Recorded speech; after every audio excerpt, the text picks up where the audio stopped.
evening, and welcome to the New York Symposium with Diane Sare. I'm Diane Sare, an independent candidate associated with Lyndon LaRouche, running for U.S. Senate, challenging Chuck Schumer. And I'm joined tonight, I'm really happy to say we have two residents of Queens, New York, who were badly affected by the recent storm Ida, the severe flooding, including in the neighborhood where a number of people drowned. I'm joined by Bruce Todd, millwright from New Jersey, former congressional candidate, and also once ran with me as for lieutenant governor, and Dennis Speed of the LaRouche Manhattan Project, who's my co-moderator. So welcome, everybody. I think we're going to have quite an important discussion. Now, I wanted to just say one thing about the international situation, because as people know, we have ended our participation, officially at least, in the war in Afghanistan after 20 years. It's long overdue. And it is extremely important that the United States participate with the nations in the region to stabilize the situation there. I can assure everybody that China, Pakistan, Iran, Russia do not want Afghanistan to be a major haven of drugs and terrorism. So they have an interest in stabilizing the place, which requires a certain amount of economic development. We have a situation there where 90% of the population is threatened with starvation, where the US Treasury has frozen the bank account of the government of Afghanistan, the Afghani people. It's $9 billion that we have frozen. And then we're talking about humanitarian aid. Well, perhaps if we would unfreeze their bank accounts, we wouldn't need to set up these so-called humanitarian corridors, which usually are used by the British and others for drug running and other nefarious activities. The head of the medical association said if their accounts are not unfrozen, that 2,200 or 3,700 clinics and hospitals are going to be shut down. So this is a really urgent situation. We have some responsibility for this because we invaded the country and stayed there for 20 years and increased the opium production 40-fold. Why am I bringing it up on this program? Because you often hear from Americans, well, we're doing all these wonderful things for other countries, and why don't we do them for America? And what I have found and observed is actually, it seems to be the case that what we do in other countries, we do to ourselves. So the fact that we have had no interest, seemingly, in the actual reconstruction or the welfare or future of the people of Afghanistan, we have the identical policy against the people of the United States. And you're going to hear this when you see what I have to go through, because the flooding, what was just experienced was not unknown. It has been known for centuries. And I'll just quickly show you some of the slides that I prepared for this evening. Here we go. So of course, this is the project that I am proposing be built, which is this gateway, which is 5 miles long. It would have a 6-lane highway on top and tunnel, or it could be a railroad connecting the Rockaways and Long Island and Sandy Hook in New Jersey. And you can see it would protect all of Staten Island, Lower Manhattan, the ports of Newark and Elizabeth. And it has to be complemented by this East River Barrier and the Long Island Sound, which would go a very long way to preventing a lot of the surge that was just experienced here in Queens, but would protect this entire region. This was proposed in 2009, 3 years before Sandy. This project was estimated at the time to cost $6.5 billion. It simply was not built. And people who are here with me tonight who know what happened with Hurricane Sandy have some idea what a disaster it was that this was not built. This this is for consideration after Danette showed me the sewer there. This is an underground reservoir in the city of Tokyo, Japan. When it rains, the water is directed down here and fills this, and they do not have flooding in the city. This is an aquifer in ancient Iraq. It's 1,000 years old. I'm showing this because human beings have been managing water for centuries. Water flows in the direction of gravity. It is not a mystery. So there is no reason for people to have flooding. It's completely predictable, and that's what we're going to see.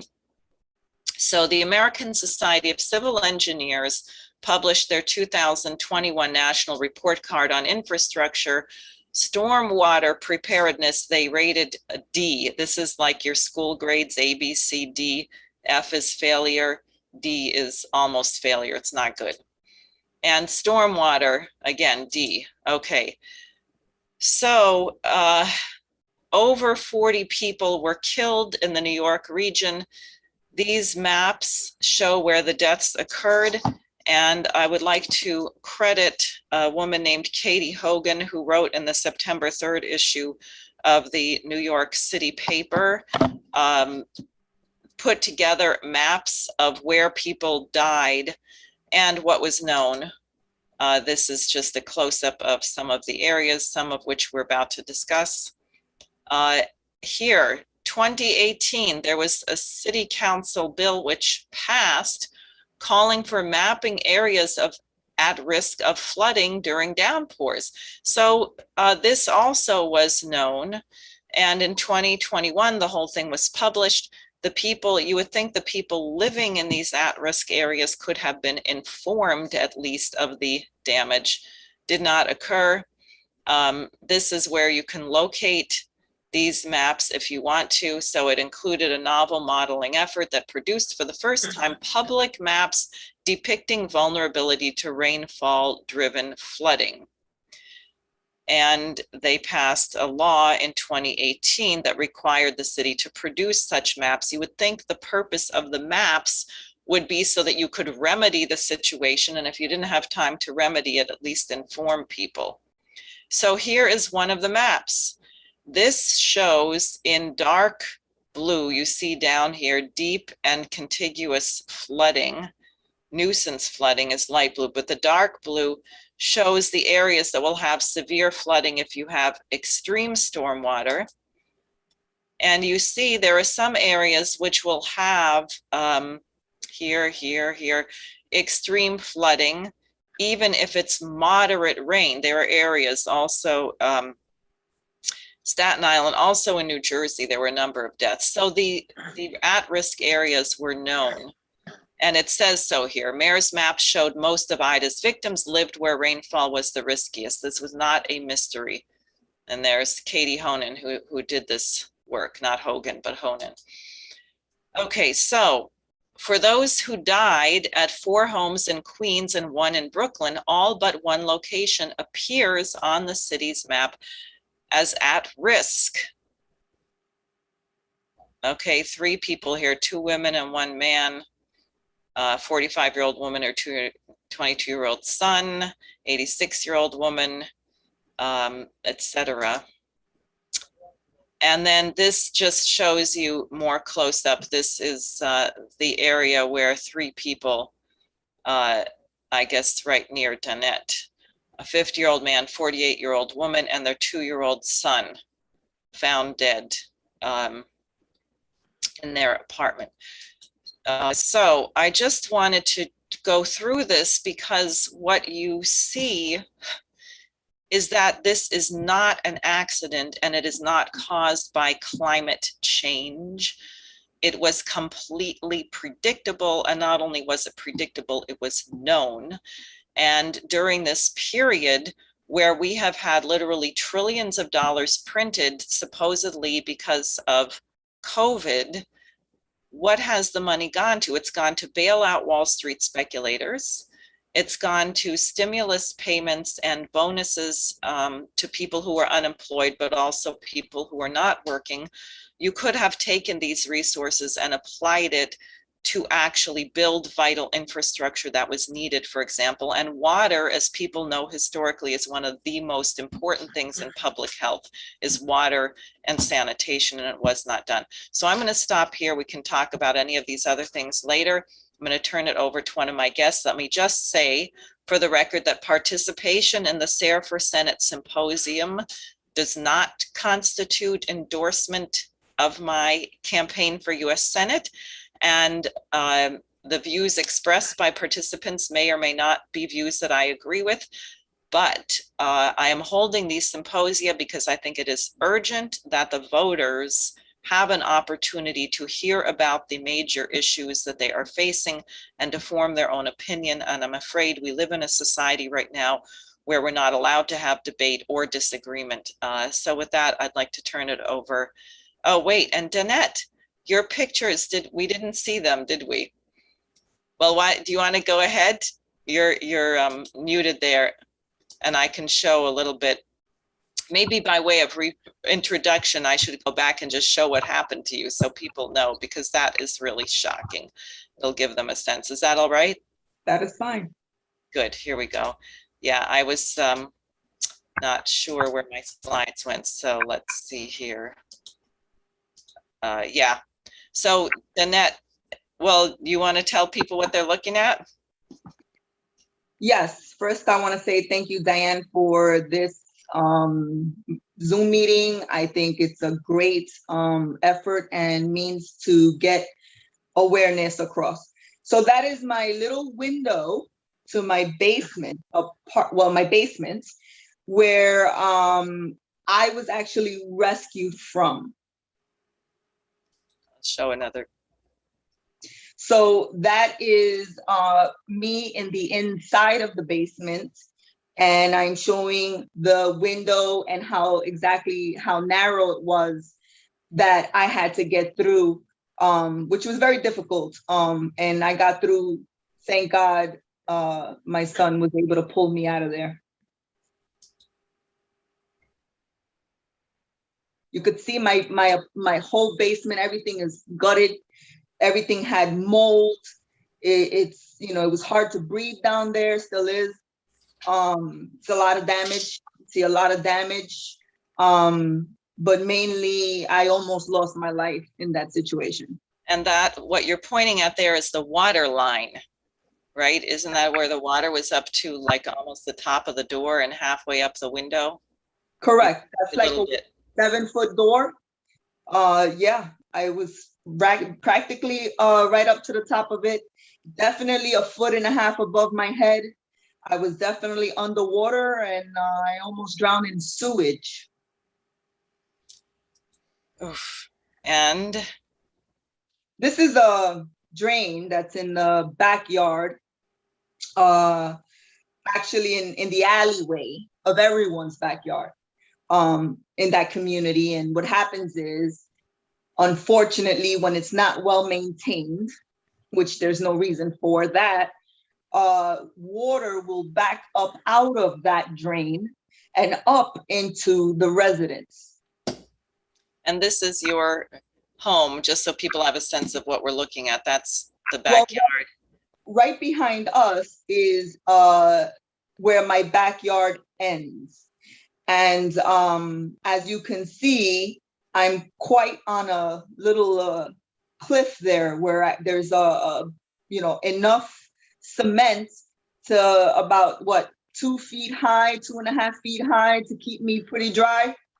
Unfortunately, if you look at the white fence to my right, you'll see that there is a piece of tape on the white fence, which shows the water line level that the whole entire alleyway was actually filled, which is about 1 foot over our heads.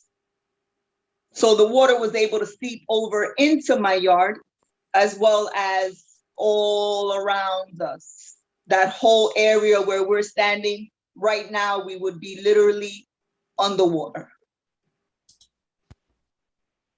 Yes. So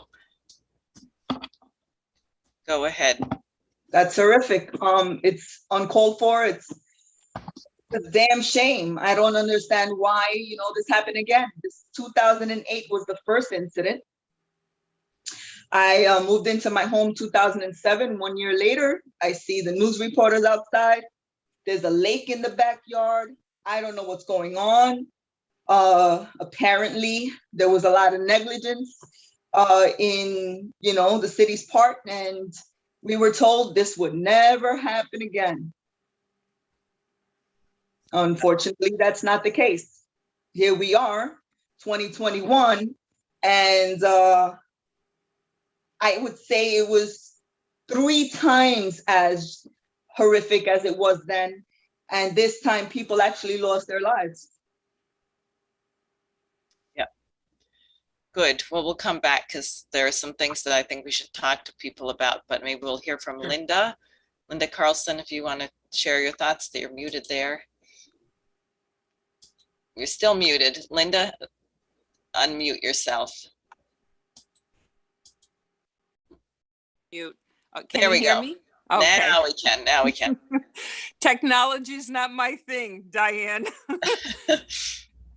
Thank you for the opportunity to let me speak about this, because there is a little bit of history involved.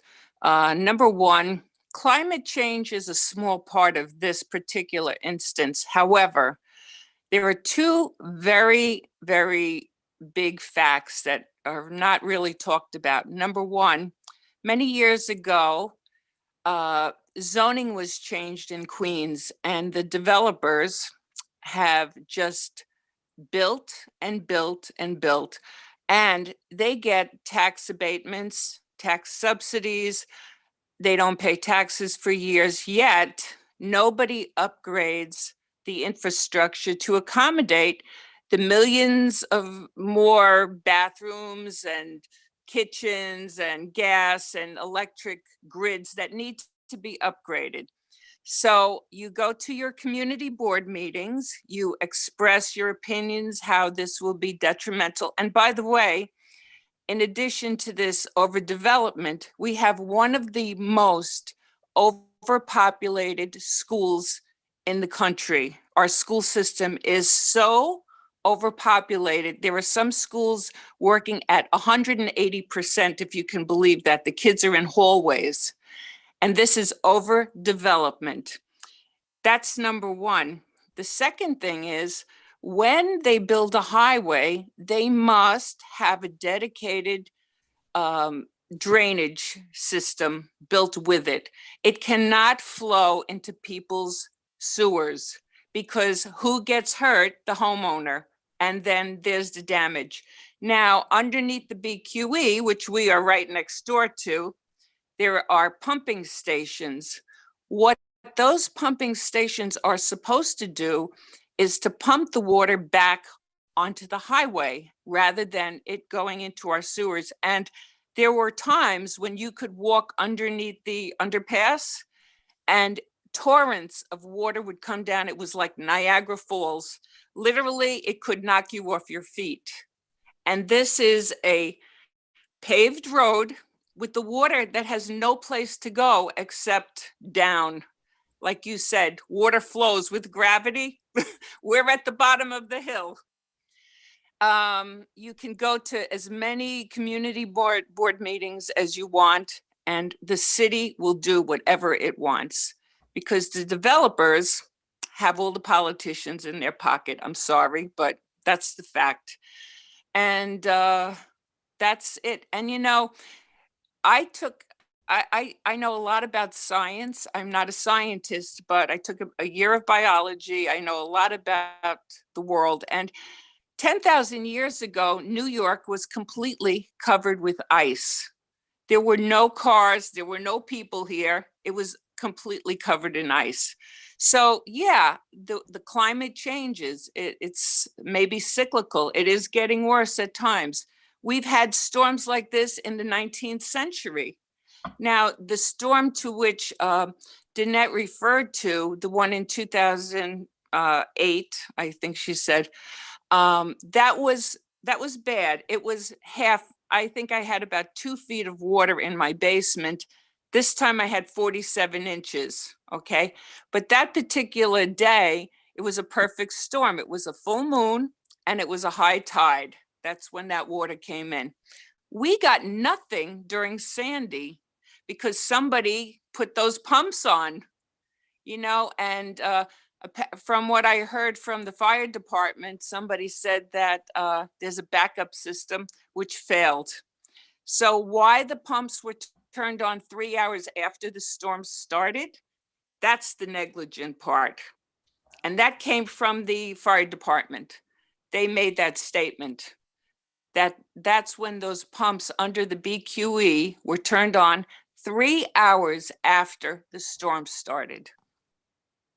So there you go. And we're stuck with the mess. Right. And also one other thing, and this is important, when that big storm came in 2008, Joe Crowley, who was the congressman at the time, he did secure capital funding for I think it was a 6-foot in diameter big sewer pipe to run along Calamus Avenue down 69th Street and across Queens Boulevard. And that was to catch the water that was coming down the hill from Maspeth. That sewer line is still being built to this day. To this day. Wow. It's no, this is really inexcusable. It really is. Yeah. Well, thanks. That gives a clear picture, both of you. So I'm going to let Bruce say a couple things, and then Dennis, and then I certainly have questions and thoughts that we can flesh out this picture.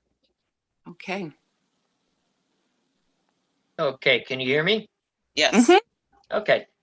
I just want to mention one thing about what was just said about the storm. Just for the record, back in 1903, there was a similar but actually worse storm that occurred in northern and western New Jersey, the result of which the Passaic River actually crested 4 feet higher than what the flood level was in the most recent Ida storm, just to give you an idea of how bad the storm was in 1903. And the area here has had 5 similar storms since 1903. So it's not like people don't know that there's a potential flood situation to occur. As far as my background, I've worked a lot on all different types of pumps, from very small and nuclear power plants to pumping stations at Newark Airport. If Kynan can just bring up the first graphic of the Archimedes pump, moving water is not a new phenomenon. The Archimedes, the first picture, if you would, the Archimedes pump has been known about since the pharaohs of Egypt. It was, talked about by Archimedes about how they used a screw type pump. You can go on to the second picture now. Similar to this, but much smaller, and they used to use it for irrigating fields. This type of screw pump is very similar to the 5 that we installed at Newark Airport, the purpose of which was when they had a lot of flooding at Newark Airport, they built a canal and then a series of dikes on the water side towards the Arthur Kill, because every time you would get storm surges, the airport would flood very badly. So they built that canal. They put in movable surge gates. Unfortunately, and you can bring that back down. You can take that down. Unfortunately, they found out that after they put the levees in around the airport and put these surge gates in, that if you had a combination of a huge either storm or tidal surge, it would keep the gates closed, while at the same time, if you had a rainstorm, it would build the rainwater would build up on the backside of the surge gate. So it defeated the purpose of the surge gate, keeping the water out. So to overcome that, we installed a series of those pumps so that we could lift the flood water from the airport area and dump it into the Arthur Kill. It's a very similar concept to what Diane was talking about with the massive flood system that would protect the harbor, New York Harbor, and parts of New Jersey and areas like that. Now those types of screws, those Archimedes type screws, have been used very effectively for years and in plenty of places. New Orleans has 29 pump stations that use, in some of them, different types of pumps, but they also use these screw pumps because New Orleans is actually under sea level. So they have to keep at least a certain amount of these pumps running constantly. And then when you get flood situations or hurricane situations, they're turned on and they keep New Orleans fairly dry, especially since they raised the levees to, unfortunately, not what they should have raised them, but they also rebuilt and replaced, and in some cases put in new pumping stations. So that's really what you're talking about there. Now, let's bring it up to date, though. If Kynan can just show this short video of a pumping system that was developed by NASA. It's used, can you bring that video up? Let's just get an idea. Now this pump, which is used for fire suppression and a couple of other things by NASA, can actually pump 900,000 gallons of water a minute. All right, now that effectively is, you're talking about a river. You're pumping an entire river. So if you had systems like that to be capable of being used in emergency situations, literally you can empty a lake with that type of a pump, and situated where you need them in emergency situations, they can certainly overcome flooding. So I'll leave it at that. You know, people may have questions about different types of pumping or different types of water management, aqueducts, things like that, which is what New Orleans uses. They pump from the aqueducts that are actually so large, they build roads on top of them. And that's how they move the water around and out of New Orleans. Okay, so I'll leave it there for people's questions. Good. So let me just see what thoughts Dennis Speed has having heard all these things, then we'll just open it up for a freewheeling discussion. I have a lot of thoughts. Dennis? Yeah. Is this able to be seen? You see that? Yes. It's a book called 50 Years a Democrat, the autobiography of Hewlin Jack. Hewlin Jack was the first African-American borough president of Manhattan, selected in 1957. The job of the borough president, as he described it to me, this is an autobiography that he wrote largely at, well, particularly at my instigation. He said the job of the borough president is everything above and below the street. Back at that time, if you were to be in New York City and you went around and you looked at the various equipment that was on the street, construction equipment, it would all have on it, on the side, Hewlin Jack Borough President. It was a name that you would see. And the reason for this is that the city had its own asphalt plant. It had its own set of engineers. There were about 2,000 people that worked for the borough president's office. This is just Manhattan. There were borough presidents for Queens, for Brooklyn, for Bronx, and for Staten Island. They were small mayors. The importance of this is that what has happened in New York City partially it happened as a result of the charter change that happened in 1991 through 3, is that the city's infrastructure was abandoned during the period right after the city was declared bankrupt in 1975 with the Municipal Assistance Corporation. The city was put into a system for 33 years, from 1975 until 2008. Bloomberg was mayor at the end of that system. And what happened was that the banks took over New York City through this system. It was a banker's dictatorship, but as was said earlier, many people were paid off, and many of the so-called developers were paid off, many other people.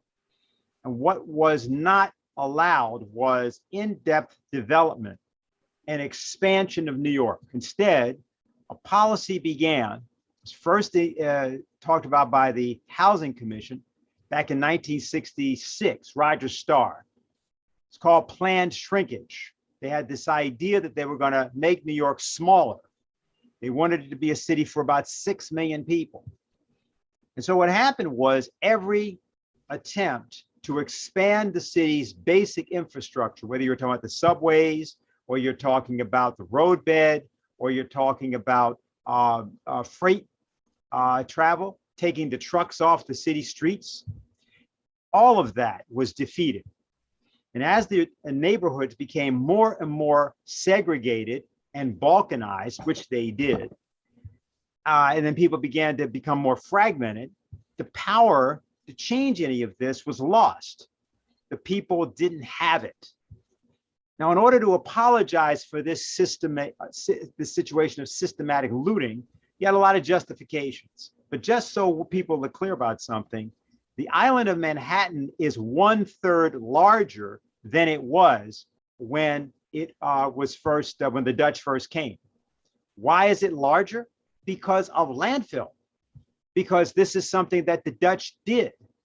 It was a normal thing to expand from a much more limited space, and you created through landfill and expansion, but you had to have a concept of that. Not only do we not have that concept, there has been a climate change. As I said in the brief leaflet I wrote about this, the climate change is, it's no longer tolerated to be poor in Manhattan or to be poor in Queens. The poor have to go. That's the political climate change that has happened.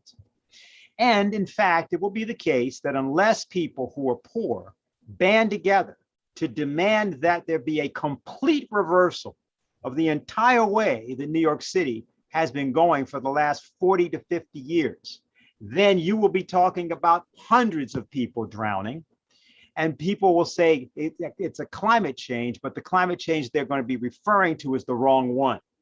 Simply put, it is no longer considered to be legal to be poor in this city.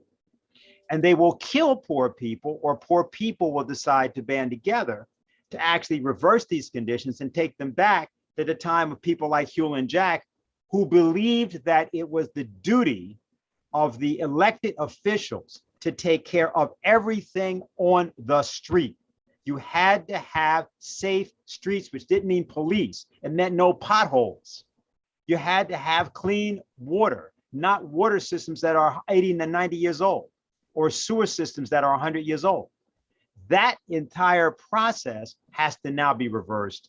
And I think that it's a good thing that we're doing this discussion, and other discussions like this will begin to happen, because only at the point that people fight back is this going to change.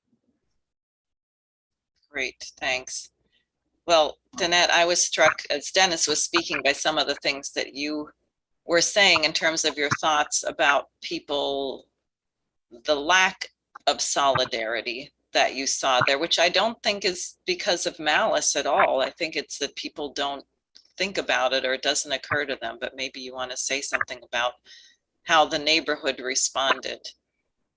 I want to thank Bruce and Dennis for those great points that they just made. I'm definitely a lot wiser now about a lot of things that I didn't know about before. this show. But you know, I was hoping that the community would come together.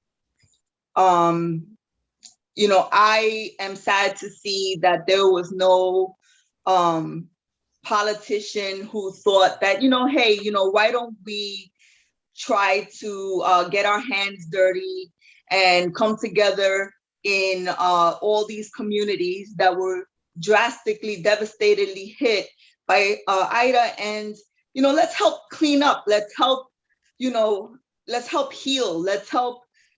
I mean, we suffered a grave deal of agony, and it's just being brushed off as climate change, and Dennis brings a great point. I see climate change the same way as he does.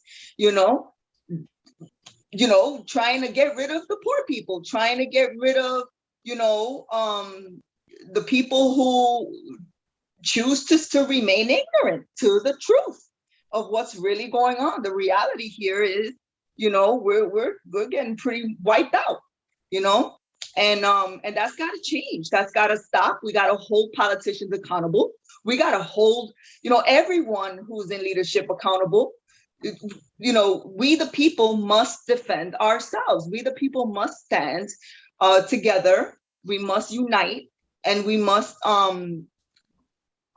stop this madness. It has to end now, or like Dennis was saying, hundreds and thousands of people are going to be next. And it's our duty and our responsibility to educate and unite and stand, for the truth and for what's right, and do something about it.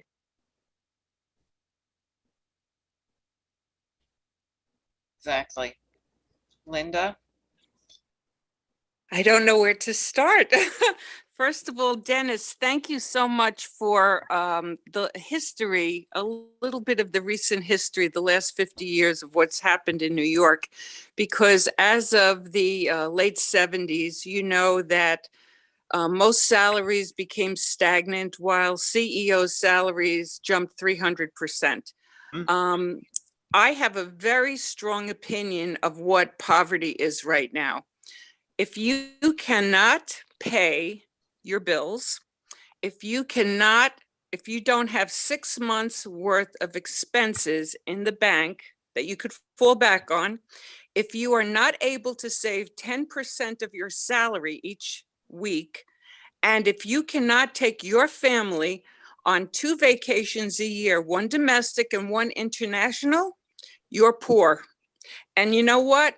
That is a fact, because, and I put that thing about the vacations, the international one, on purpose, because when you travel to another country, you learn about different cultures, you become more tolerant, and you see what you have, you see what they have. And it's an education also for children, but that's getting a little off the track. I am personally starting a campaign to eliminate property taxes. I just got a breakdown of where my property taxes go. And when the mayor came to our neighborhood, I asked him 2 questions. I asked him why the pumping station, the pumps were not turned on under the BQE until 3 hours after the storm started. And he said to me, are you ready? Said to me, which department is responsible for that? I almost laughed in his face, but I didn't. And I said, all you have to do is walk a block up and go to the fire department. They'll show you where the pumping stations are. Obviously, it's the DEP, because they're the ones that send me my water bill. The second question I asked him was, do you believe that shelter is a basic human right? And you know what he said? He said, yes. And so I said to him, well, why are you taxing me and not other people? Because you see, in England, they have what they call rates. Every person uses the fire department, the police, the water, everyone uses a toilet. So everybody pays a share. But why target one particular group of people, and to me, that's discriminatory and it's unfair. And if you taxed everybody for this right to live here, for the services they use, it's more equitable. Secondly, you were talking about the poor. You know what? I have very strong feelings about this. If I were ever mayor, the very first thing I would do, I'd go into NYCHA, and I am telling you, I can't even talk about it because it makes me crazy. Right. These people 1 year from October to January had no hot water.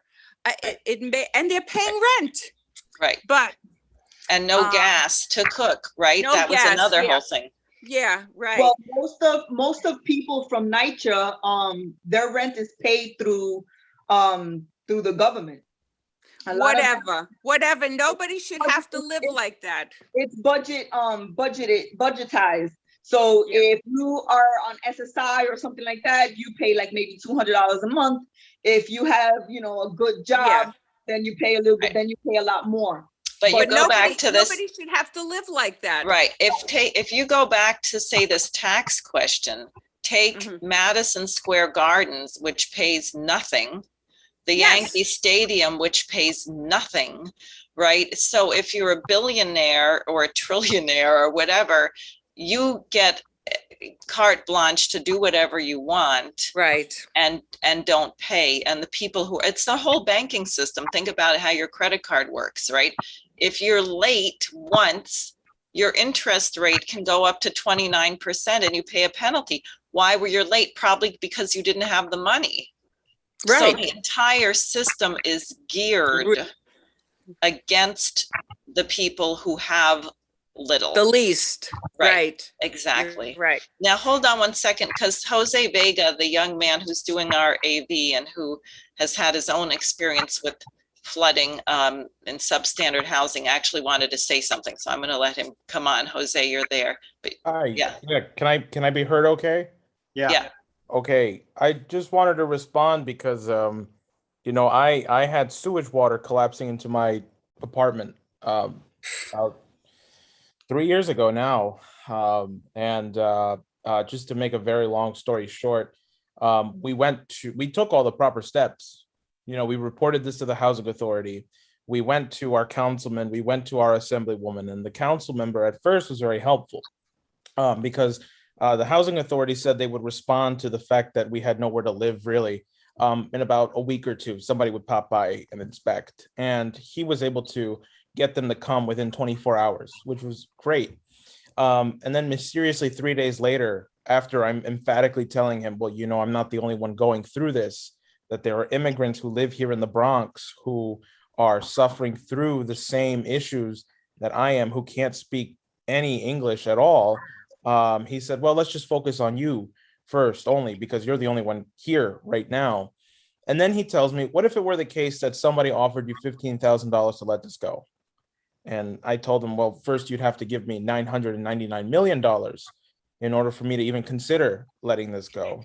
And he said, don't be stupid, use this money and go back to school, or use this money and reorganize, get a lawyer and do that instead. And I did get a lawyer who was willing to work pro bono. And long story short, they ended up changing the locks to the apartment, which is illegal.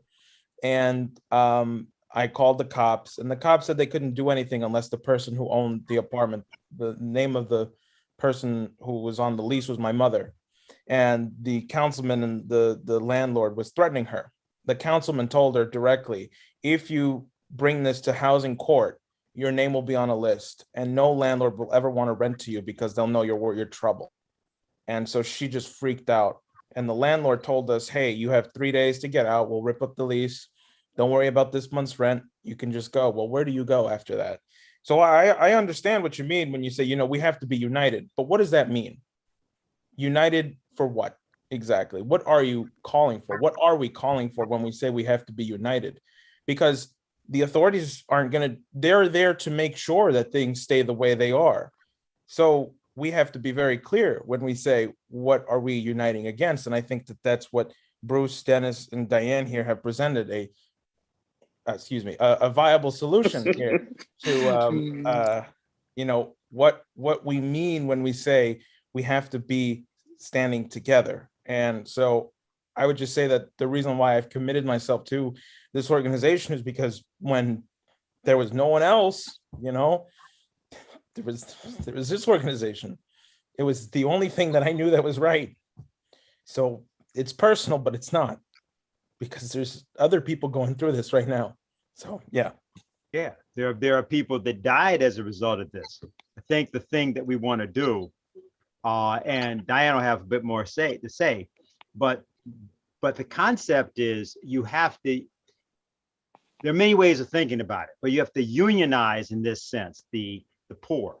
And I don't want to talk about a union like people think of the union. I'm talking about something a little bit different.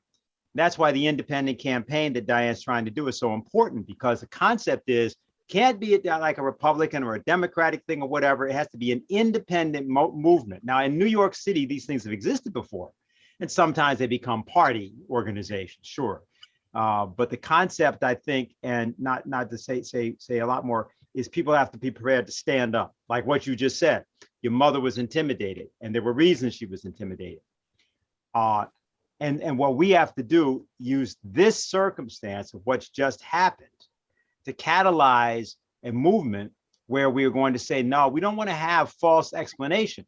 We're not saying that there's not something changing in the climate, by the way. That's not the point. But the issue is that change is not caused by criminal negligence in basement apartments. See, that's not caused by climate change.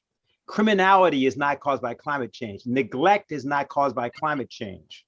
Old 80-year-old sewers or sewers that are not maintained are not caused by climate change. And the concept here is, no, we are not going to allow, whether it's de Blasio or whomever it may be, to get away with that. And I'll just leave it at that. Maybe, Diane, you have something further to say about your own thoughts about that.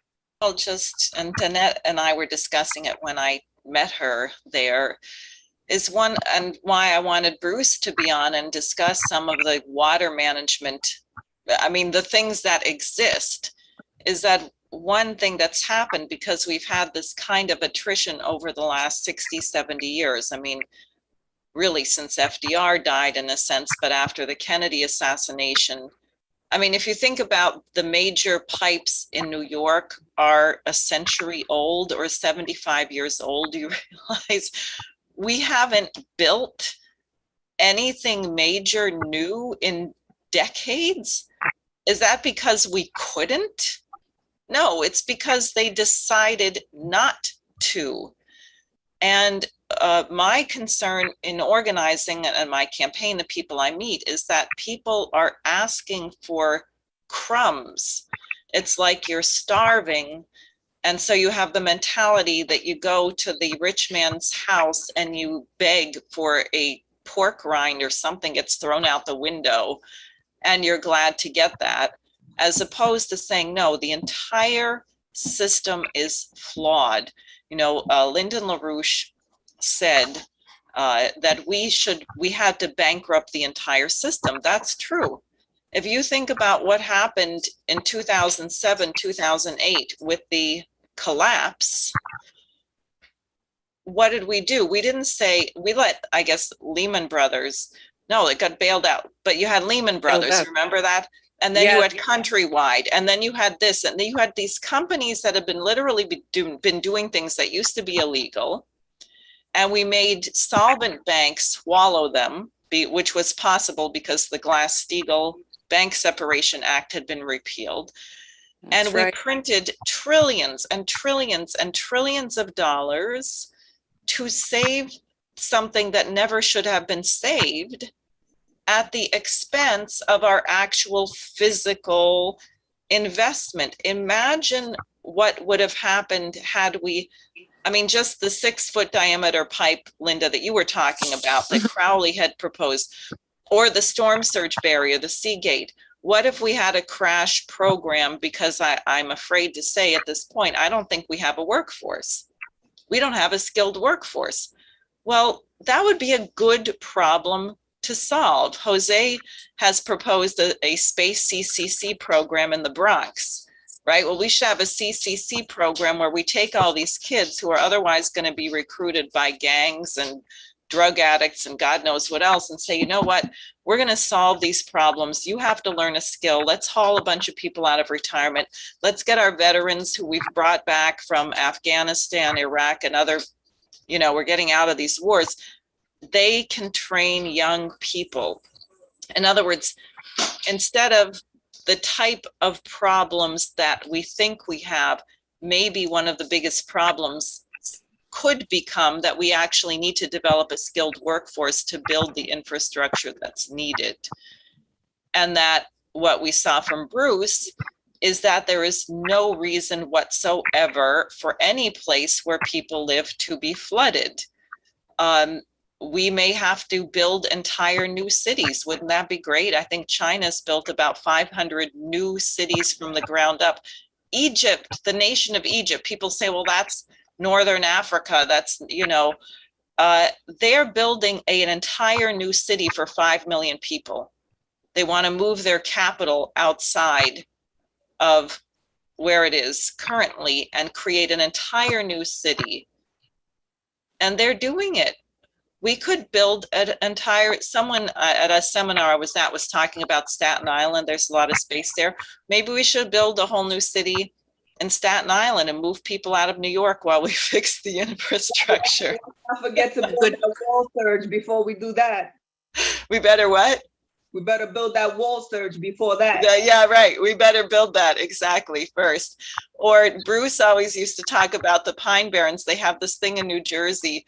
And the Pine Barrens are 20% of the entire area of the state. It's huge. You're not allowed to develop or do anything on them at all. But there had been a plan in the 80s to build a science city there, which would only take a tiny percentage. But who thinks about that? And that's partly why we've got to build a movement and why it's so important what we do. We should organize the neighborhood. This is what I think about. We have to come together. Yeah. First and foremost, we have to bring education. You know how much, Diane, I have learned from just our small discussion when it was just the two of us with Ann, and then now in this very meeting, how much more I learned. Listen, I'm a junior high school dropout. I don't know what a high school looks like, okay, except from the outside. All right, I got my GED, okay? But listen, I am, feeling so honored to be included in these discussions because I am being educated on things that I didn't even know about. Wall surges, I didn't even know what that was. I didn't know it was capable. I know about the dam, hey, I saw the dam in person, but that's not the point. I want to see our city rebuild infrastructure now.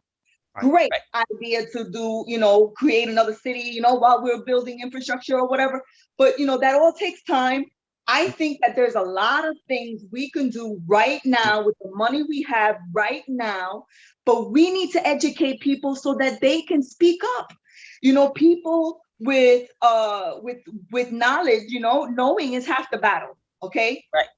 We need to educate people about these exact things that, Bruce and Dennis, okay, and Jose, we're all talking about, so that we can united, we're stronger, okay? We can unite people, we can educate people through, unite people through education. We can actually win this war against poverty, against the citizens of America, okay? We are under attack by our own governments.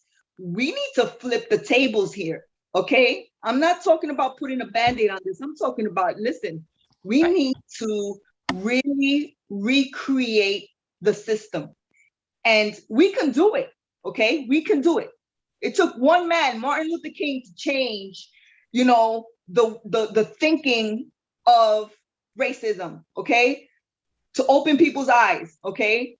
Yeah, a lot, he went through a whole lot of, problems and he suffered a lot. But at the end, the victory was, racism, segregation was changed. Yeah. Okay. But we need to do more. We need to do more, and we need to do it now. And this is, this is the step. This is the step right here. Bruce, I have a question for you because of this, what was just said. Sure. Which is, all right, let's look at this for a minute. I talked about Hewlett and Jack, and I talked about some things that were done in New York City and could be done right away. And obviously, you could take the kind of money they've been throwing around, particularly last year when they were trying to bail the banks out, and they gave them like $4 trillion, which, I mean, that is truly, truly difficult to think about even what happened there. But what could be done? Let's assume for a moment that the sense of emergency were there. And obviously, we're not just talking about New York City, but let's take that for a moment, because you know the area. What would you do if you had the ability to do it? What could be done right now to deal with the problems we're talking about? Well, that's going to be a lot to bite off. I mean, a couple of things really stick out. One is the thing about skilled workforce that you're going to have to take that on. Let me give you an example of that from the standpoint of a project I did work on back in the 80s, which was the Passaic Valley Sewage Disposal Plant which covered Newark and that whole surrounding area. It was part of actually the Clean Water Program. And what they did was they built a series. It was much larger than probably the size of Giants Stadium, probably double the size of that. And if you can imagine that being underground, that was all dug out in what was basically swampland, right on the edge of the Arthur Kill. We poured huge concrete tanks down 60, 70, 80 feet. Some of them were 6 and 7. The walls were 6 or 7 feet thick concrete. And it was actually anchored into the bedrock. The reason being, when you built these and poured the concrete, even though you would think they were huge, the water pressure from the surrounding area could potentially pop them out of the ground, just like a boat in water. So they had to be anchored to the bedrock. Now, all of this work probably had 1,000 skilled workers working at of all types: plumbers, electricians, carpenters, millwrights, laborers, at least 1,000, and then all of the industries and the associated people involved in bringing things like the concrete there, the steel, the pumps, all of that. But in the process of that, you had a huge potential to develop the skilled labor force. Now, that's just one project.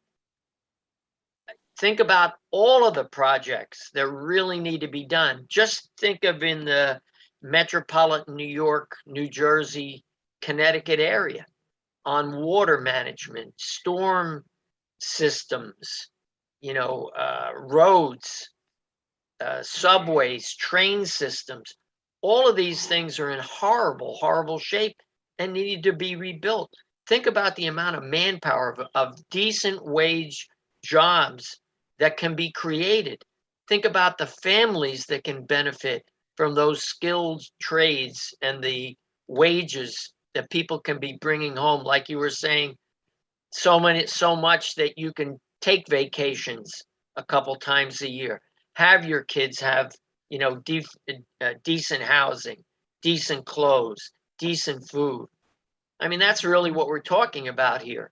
And, the thing that always pops into my mind lately is this figure thrown around about Afghanistan: $8 trillion over 20 years. $8 trillion to not build a country up, but to devastate it, and then leave with the people in the worst possible shape they could be in. It makes no sense. Makes absolutely no sense to me. But like you were saying, Daniette, it's a totally turning over of the tables. You've got to turn things upside down, because right now it's upside down. So you got to turn it right side up. Let's put it that way. So I don't know if that's kind of what you were looking for, Dennis, or if you want anything more added. No, that's fine. So Diane, now it's going to be up to you. Yeah, but we're here to support you, Diane. We're here to support you. We got your back. Just tell us what you need. Great. Well, we need to organize. It's what you said. We've got to educate people. People have been given the wrong priorities thanks to the disgusting news media and social media. People have been very badly divided around stupid things that are not issues when they're actually not going to survive. Distractions. Yes, precisely. Distraction. Exactly. But that's what artificial intelligence is all about. You see, anybody on social media is affected by that already, and they don't even know it. Right. Right. Well, we wrote, I don't know if you saw, there's a leaflet that my campaign is going to be putting out, which we want to get out in your area. And I think we should organize a meeting, probably a Zoom meeting with everyone. It won't be public. It won't be live streamed, where we can go through some of the things we've been discussing tonight. Because one of the reasons why congressmen stopped doing town hall meetings is because you remember, and we sort of led the fight against Obamacare, not because some people want to say, oh, it's illegal to make someone buy insurance. Well, sure. But the real issue is, if you're going to say someone's health is a function of money, that was the issue, where they say the useless eaters, just like the Nazis, right? If you're over, in fact, we used to call him Ezekiel Emanuel, who was the brother of Rahm Emanuel, I think. He literally said, and they set up something, quality adjusted life index, where they would determine how much money you were worth spending on.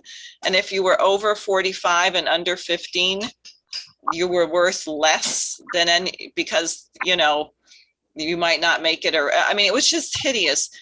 At any rate, what happened was people were really angry. And you might remember that in 2009, 2010, hundreds of people would show up at these meetings, and the congressman would get scared and get a police escort to leave. People were not threatening violence. They were just angry about what was happening. The political leaders should be more afraid of the population, not because of violence, but because of our ideas and the dignity of the population, than they are of their stupid Wall Street banking sponsors. But again, that's where you need the unity, because you have to have a unified thrust of what are you demanding? What are you asking for? What do we want to get done, first and foremost? And I think it is a cultural change we need, because we have been degraded in a sense, but we're not degraded. We're human. We're human. And therefore there's a certain standard that we should expect, and we should demand, and not participate in or tolerate anything left. But I think, go ahead, Dennis. Yeah. Now let's go for some, like you just said, maybe some kind of a phone call, whatever, but there's a lot of angry people. And Danette is very clear. Various other people here are very clear. Jose was very clear. There's a point where people are not prepared to listen to the normal line. I think the description that was made about if you're poor, if you can't do this, is exactly right. The very fact that some people say, well, whoa, that sounds like a rich person, but that shows you how oppressed you are. Okay. Exactly. You see, you have to change the mentality. And Diane, I think that if people think that's what your campaign is to do, so that the concept is not just, oh, I'm getting elected or something, it's that, no, we'll make a change now. Right, We're gonna exactly. change now, right? So that would be my proposal. Diane, could I say one thing? Of course. I just want to go back to one thing that you said, which I want to elaborate on. You mentioned about China building all of the apartments and entire cities. I think a lot of people don't know that those cities are almost completely vacant. That's, And the reason is the people bought those apartments. And what happened was China didn't finish the job. The electrical wasn't done, the plumbing wasn't done, and a lot of those people cannot move into those apartments. So basically, they're vacant cities. I don't watch the mainstream news. I watch the French news, the German news, and the Japanese news, and I find out everything that's going on around the world, in addition to what's happening here. But one of the things that happened when the flood occurred, the next day I called every one of my politicians, my assembly, my councilman, the congresswoman. And I was a little bit crazy, I have to say, but the congresswoman came right to my door the next day. I guess she wanted to see what I look like. And I gave her the tour of the house. And the first thing I said to all of them was, I'm your employer and you're my employee. And that is the mentality we have to take. The taxpayer is the employer. The politician is the employee. We're paying their salaries. And you know, it's amazing that you can't get a simple answer. I called Senator Gillibrand's office to find out the status of FEMA. You know what I was told? I was told, well, you have to sign a privacy statement before we can answer any questions. I mean, is that incredible? And then I asked the assistant, could you tell me why President Biden did not come to our area that was the hardest hit? She said, well, you would have to ask the White House for that.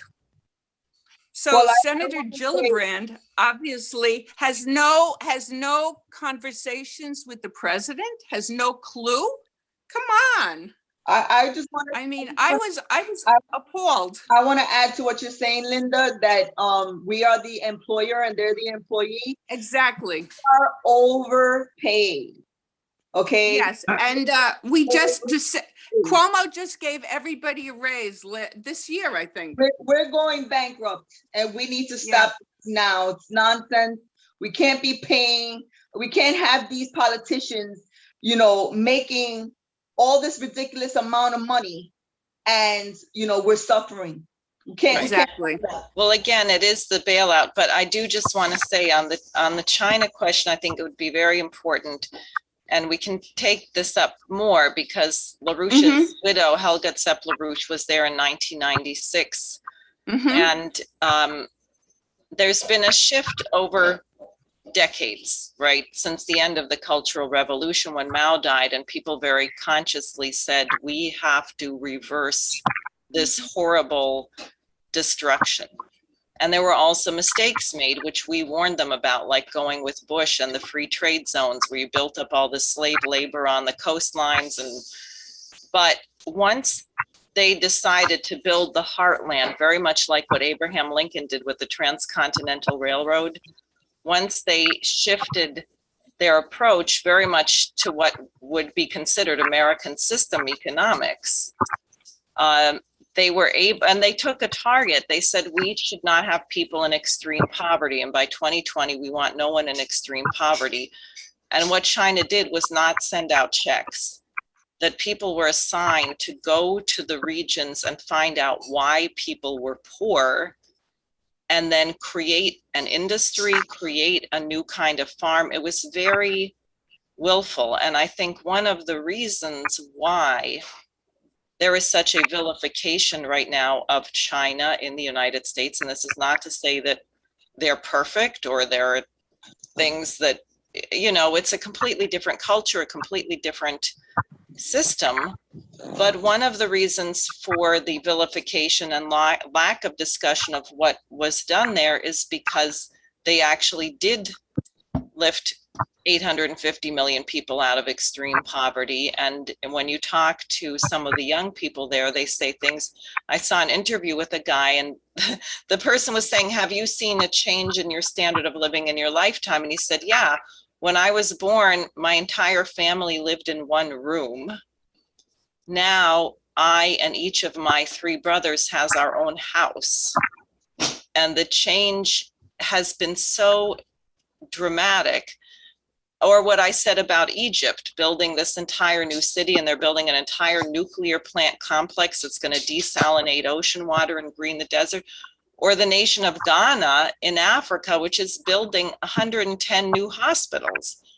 And if Americans knew about this, they'd say, oh my goodness, these countries were so far behind us. They were so much more impoverished than we are even now. How is it that they could make a decision to change the direction and turn on a dime? And I think we would find a much greater revolt here because it's almost accepted. It's almost culturally accepted right now that every generation is going to have a harder time than the previous one.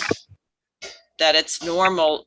You know, when my father went to medical school, which was considered in state between Maine and Vermont, the cost, I think, per semester was something like $695 or so. And my mother, right. And so someone working could support someone going through medical school. Now, what does it cost to go to I don't know, $40,000 a year to go to some god awful place and become stupider than you were when you went in, right? I mean, it really is insane.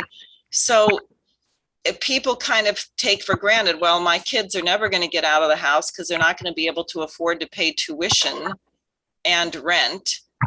So then you have family formation delay. In other words, it's this whole cycle of getting worse and worse from one generation to the next. Going backwards. Exactly. And the point is, the future is not determined by the past. That is, we don't have to continue a trajectory that we're on. We can say, you know what? This is too much. We're going to turn this around now. We're going to put this thing through bankruptcy. We're not going to give a single more $1 trillion to this Wall Street fraud. We're going to and change it. And the other thing, as you hear from Bruce, but you know, the Army Corps of Engineers has designed thousands and thousands of projects. The blueprints are done. There's even major water management projects that have already been approved by Congress and were never funded. So there's a huge amount of work that we don't have to even do over again. We just have to demand that it happens. Well, here's what I think you got though. See, Linda said something very important about scaring the hell out of the people from the Congress. And that's why when it came to the door the next day, and then you had the case down with the Rikers Island thing, right? With the state assemblyman, right? Got scared because of what's going on with that, right? And then you had last week, everybody, whenever you see those 9/11 ceremonies, you notice it's the people, it's the families that are the center of those. Politicians can show up, but they're not allowed to talk. Okay. And what's to tell you? It's this idea that we are the employers of this apparatus, right? And that's this mentality, the changing the mentality, which we can do pretty rapidly. And I think there's a lot of people, well, there are maybe more people in the New York City area than there may be in other parts of the country. We don't know, but we ought to take advantage of that. I mean, I think what's important is we can put something forward right now about this is enough, that's it. We need not just the money, but we need the commitment, right, of the present administration all the way down to the lowest levels. We need to hold them accountable and we need to fire some people. Yeah. We need to demand, not ask for, but demand resignations. So you have, so what? Anyone who is not for this country is against this country, and they shouldn't be in leadership. They shouldn't be in charge of this country. That's the way I see it, black and white. You can organize this by means of district committees and county committees. The way, you take the old party structure, but you don't do a party. Forget the parties. You're going to go with the idea, no, we are going to address the fact that we want this situation changed now. And we organize in New York City. And this is a place that you can do. You can do it in a couple of other places, but this is a place I know you can do it because of some of the people that the conversations we're having right here. So, I mean, Diane, you may want to have more to say about this, but we're probably coming up on times pretty much anyway, aren't we? Yeah, we should wrap up. I would just say in closing, look, there's a reason why our Constitution talks about the principle of the general welfare. Because the only reason to have a government is if the government makes it possible for people to live longer, happier, better lives. We need a society. We take a lot of things for granted. In fact, Ben Franklin said something very funny. You get on the tax question. He said, well, people who don't want to pay taxes should just go out and live in the woods somewhere because you're not going to have water or heating or roads. But of course, that means your tax dollars are supposed to go to those things, right? Yes. That's why you pay. People wouldn't mind paying taxes if they knew they were going to get a functional sewage system. Exactly. Right? So this question of the general welfare is absolutely principal.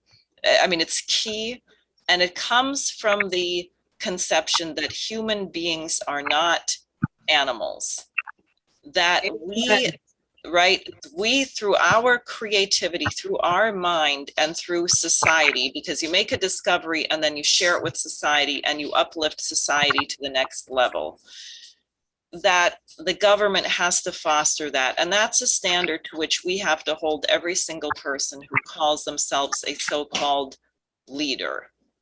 Nothing less. All right, so what's the plan? What are we gonna do? What's next? Well, I think we should organize a meeting. We should get the statement out in the neighborhood, and we should organize a meeting over Zoom that's not public and get 25, 50, 100 people, whatever we can get from there on it to discuss these things. I mean, we should move from there, because I think as we organize, we're going to also find people who have particular skills, who know people, who we're going to find some interesting things. There's some talent out there we haven't tapped into yet. Well, you can count me in, Diane, but while I'm supporting you, I'm also going to pursue my goal to get rid of the property taxes. And if I have to walk to every house in this borough and get a signature from every single homeowner, I will do it. And my ex-husband used to call me the mad Hungarian. So that explains it all. Okay. And I have a very good solution for NYCHA to fix that. It's so simple. What I would do if I were mayor, since these developers all got away with not paying taxes for years, I would say, okay, if you want to work in this city again, we're going to build one high rise in each borough. And we're going to put people in there who have been moved out of NYCHA so that we can go into their building and repair it top to bottom, get everything done, the plumbing, get rid of the rats, the molds, everything, electricity, upgraded kitchens, bathrooms, the whole works. And then when it's finished, they go back into the building. And you know what? I really feel very, very strongly that you should not lump all of the poor people together, all of the old people together, all of the Black people together. You know what? Diversify it. Don't have a building where you have all one kind of people. It's not what New York should be about. We should be mixed up. In my house, when my two sons were growing up, it was like the United Nations. I had kids from all over the world here, but it was great, and my two sons turned out to be educators. They turned out to be so great. They get along with everybody. Never had a fight, nothing. I never said, oh, your Puerto Rican friend or this and that. You know what? I called them by their names, their true names. And, it's so easy to be kind to each other. And to me, it's so difficult to be, I don't know, mean. I just don't get it. But anyway, that's what I would do. Great. Well, thank you so much for being here. I guess Danette, we somehow lost her. I hope her electricity didn't die or something. And Bruce She's and across Jen. the street from me. I'll find out. Okay. Okay, good. But we are going to organize. We're going to Okay. organize. And Dennis, do you want to say anything about the meeting tomorrow of the LaRouche organization? Well, just that it's going to happen at 2 o'clock. What we're going to be doing is discussing some more things around this Afghanistan question, but really not merely that. The idea is we keep talking about nonviolent direct action, whether you're talking about Afghanistan or you're talking about the Bronx, which is in some cases very, very alike. And the idea is that economic development is the new name for peace. So in the program tomorrow, there'll be 2 speakers, mainly Harley Schlanger and Mike Robinson. Mike is from England. He'll be has a certain specific role there. I'll be moderating it. Diane, will you be with us tomorrow? You won't be. Okay, so basically I'll be moderating. And so that's what it is. It's 2 o'clock tomorrow. Everybody's welcome. And hopefully we'll see you there. How do we participate? I'll send you the link. I'll Okay, send you a thank text with a link. Great. Okay, Well, thank you. Thank everybody. And we are going to change things quickly. Thank you. Very Okay. good. Good night. We'll see you Bye-bye. next week. Bye-bye. Okay, bye-bye. Thank you.